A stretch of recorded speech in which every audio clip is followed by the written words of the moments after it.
올해 2월에 있었던 이야기이다. 지금 대학교 4학년으로 취직도 결정되어 학교 생활도 거의 끝났기에 염원하던 면허를 따기 위해서 운전학원에 갔다.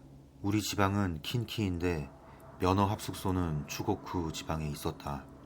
나는 거기서 고양이 같은 대학생 4명과 자연스레 친해졌다. 매일 밤 이야기를 하는 중에 면허 합숙이 끝났으니까 어디론가 드라이브를 하러 가자는 이야기가 나왔다. 무사히 모두 면허를 딸 수 있었고 후일 드라이브 일정을 정하기로 하고 해산했다. 며칠 뒤 라인으로 연락을 해서 일정을 정했다. 그날 부모님 차를 쓸 수 있는 건 나뿐이었다. 다른 4명은 살고 있는 곳도 꽤 가까웠기 때문에 어디선가 모여서 스쿠터를 타고 우리 집까지 오기로 했다. 4명 중 1명이 아르바이트가 있었기에 새벽 1시에 우리 집에 도착하기로 계획을 세워두었다. 여기서부터는 들은 이야기다. 4명은 12시에 모여서 모두 스쿠터를 타고 출발했다. 밤이라서 그런지 차도 적어서 쾌적하게 잘 나갔다. 4명이 나란히 늘어서서 교차점에서 신호를 기다리고 있었는데 신호가 바뀔 때 일제히 스쿠터를 몰아서 다음 신호에 걸리지 않고 지나갈 수 있는지 경주를 하게 되었다. 경주에 열중하다 보니 1명이 사라졌다. 3명이서 방금까지 온 길을 돌아가서 찾아보니 스쿠터를 갓길에서 세워두고 곤란해하는 그 친구를 발견했다. 상태가 나빠서 스쿠터가 움직이지 않는가 보다.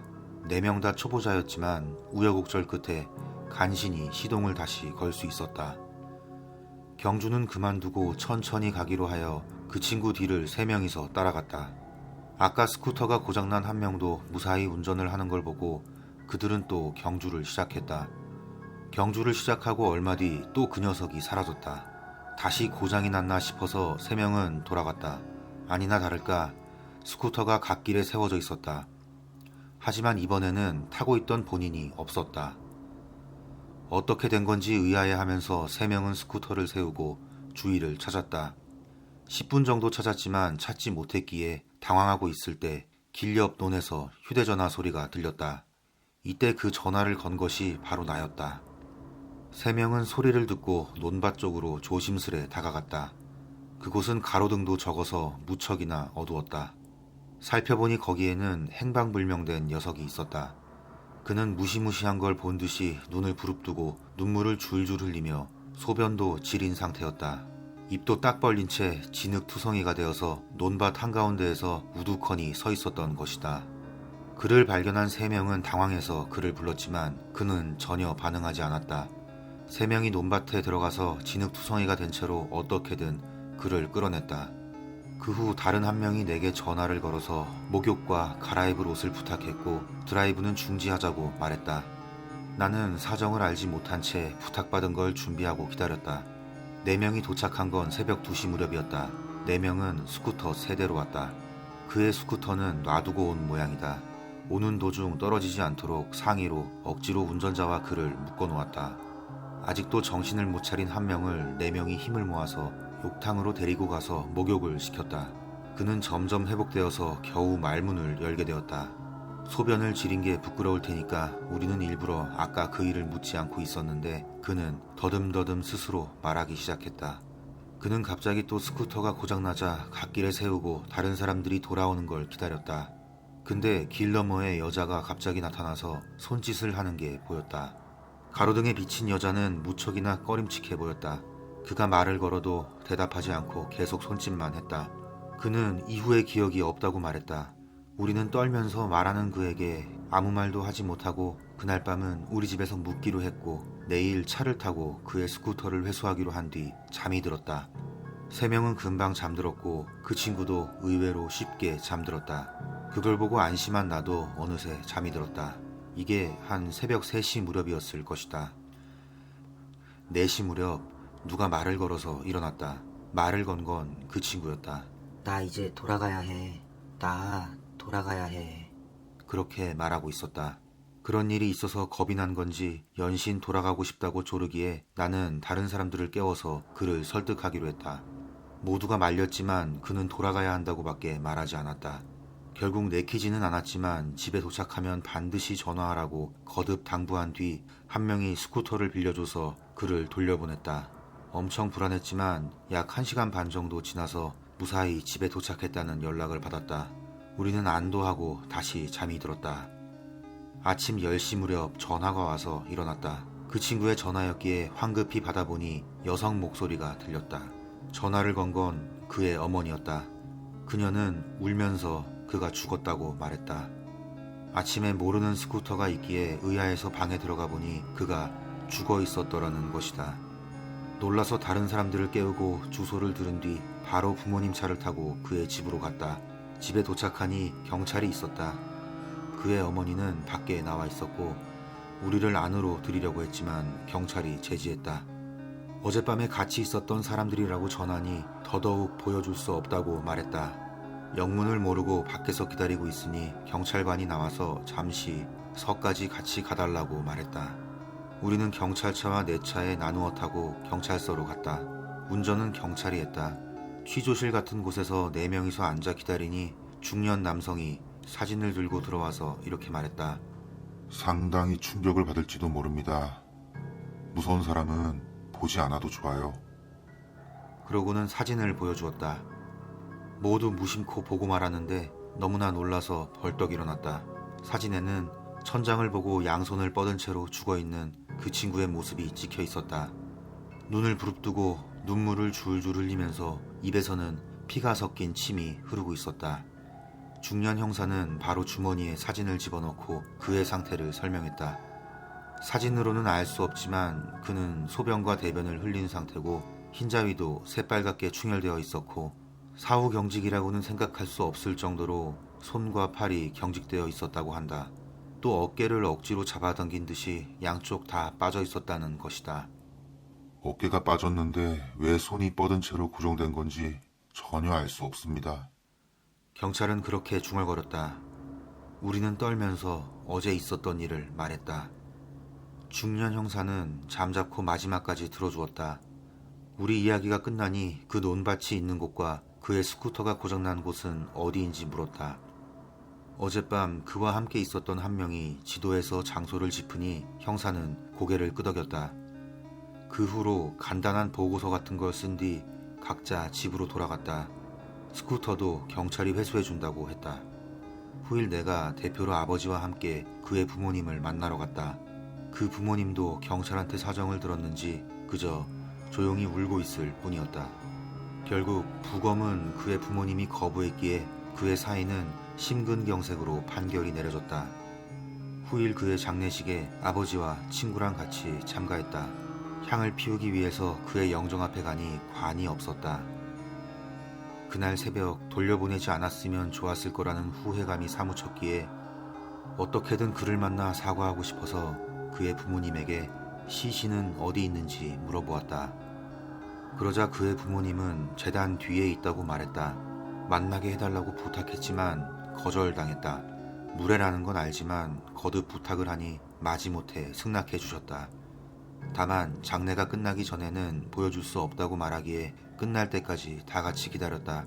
이윽고 식이 끝나고 그의 부모님이 불러서 가보니 거기에는 관이 아니라 상자가 있었다. 높이 2m, 세로 2m 정도. 폭은 관과 다를 바 없었고 양쪽으로 여닫는 문이 달려 있었다. 장식은 일절 없는 그저 평범한 나무 상자처럼 보였다. 우리가 우두커니 서 있으니 그의 부모님이 솔직히 우리에게도 보여주기 괴롭다면서 볼 각오가 된 사람만 아들을 봐달라고 부탁했다. 솔직히 발이 떨리고 불길한 예감이 들었지만 나는 결심하고 문을 열었다. 예상대로 그는 그 사진에 찍힌 모습 그대로 거기에 있었다. 양손은 앞으로 쭉 뻗어 있었고 눈을 감길 수 없었는지 눈 부분에는 하얀 천으로 가려놓았다. 무심코 신음이 흐르면서 뒤로 물러설 뻔했다.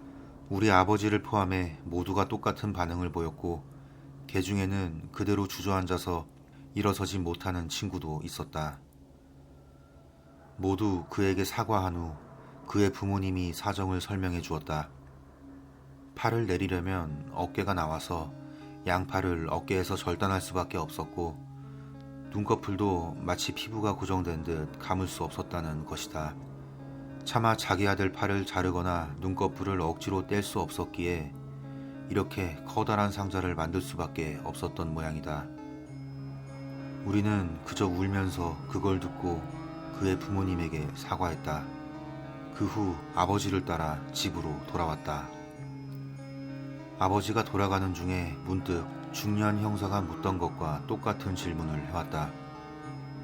친구가 지도를 짚으면서 설명한 걸 보았으니까 대강 어떤 장소인지 말하니 아버지도 뭔가 납득한 것 같았다. 하지만 상황이 상황인지라 그 자리에서는 차마 물어보지 못했다. 그 친구의 49제가 끝나고 나서야 나는 조심스레 아버지에게 장례식 날 당신이 하신 질문을 물어보았다.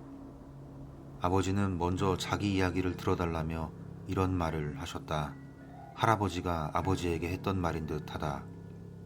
아마도 그의 스쿠터가 처음 고장난 건 칸노케 비탈길이라고 불리는 곳 같다. 지금은 칸노케라고 줄여 부르고 있으나 옛날에는 칸노케, 즉 관짝 비탈길이라고 불리고 있었다. 적어도 할아버지가 어렸을 적에는 그랬던 것 같다. 당시 관을 짜는 일은 어디까지나 그 당시에는 신분이 낮은 사람이 하는 일인 것 같다. 때문에 관 하나의 가격도 싸고 가난한 생활을 했던 모양이다.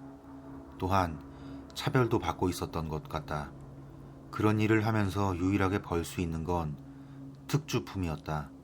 예를 들어 미리 만들어둔 관에 들어갈 수 없을 정도로 몸집이 큰 사람이 죽었다거나 어떠한 사정으로 보통 관에 들어가지 못할 때는 특주품을 만드는 모양이었다.